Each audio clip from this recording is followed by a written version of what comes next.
If your Whirlpool WFW5620HW washer suddenly displays a lock message, it usually means the control lock feature has been activated. This safety function prevents buttons from being pressed accidentally during a wash cycle or while cleaning the control panel. Although it may look like an error, the washer itself is typically working normally. The solution is simply to unlock the controls and reset the panel so you can operate the machine again. With the right button combination, the LOC message can usually be cleared in just a few seconds. Try these. Step 1. Locate the end of cycle or control lock button on the washer's control panel. Step 2.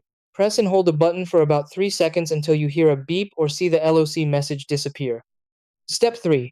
If the message remains, power off the washer and unplug it for about 30 seconds. Step 4. Plug the washer back in and restart the machine to refresh the control panel. Step 5. Test the buttons again to confirm the controls are unlocked and the washer responds normally.